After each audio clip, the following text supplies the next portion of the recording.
Now for another crazy story that happened to me. So, I'm all about the telephone, right? So I had been out of the office and someone took a message for me that this person had called in about selling their house. So I get the phone number and I dial and the person answers and I'm like, "Hello, Linda. This is Ronna with the Bob and Ronna group. How are you?" And she's like, "Oh, I'm fine. How are you?" I said, "I'm good." I said, "Let me take a minute and just tell you a little bit about Bob and myself and how long we've been, selling homes. And then we can talk a little bit about your house." And she was like, "Okay." And she was sort of like a little hesitant, but I thought, well, that's all right. She's just shy. So I went ahead and I'm rattling off, like my whole little routine. And then I start to ask her about her house. But I usually start with, "So tell me a little bit about your house. How many bedrooms, how many bathrooms, any special features, anything you've done inside, outside?" And she starts to tell me. So we're talking and everything. And then I ask her at the end, I said, "Okay, well, we usually set up a time to come out and see your home in person and we walk through it, tell you what it would sell for." And she's like, "Well, that's good, but why would I want to do that?"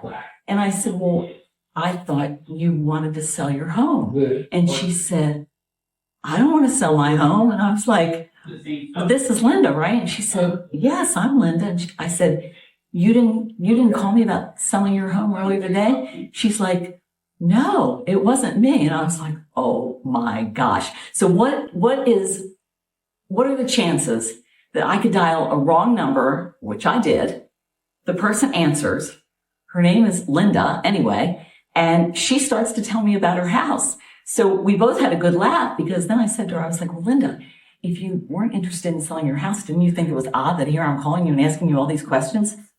And she said, "Well, a little bit, but you were so nice and so interesting that I thought I would talk to you anyway." I was like, oh, no.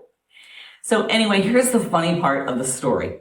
No, we did not sell her house because obviously she didn't want to sell her house. But she gave us to a friend of hers who wanted to buy a house. All was said and done well. But anyway, it's just kind of a really strange story that is a true story. A long time ago, when I first started, an agent said to me, "My gosh, you can talk to a wrong number for an hour."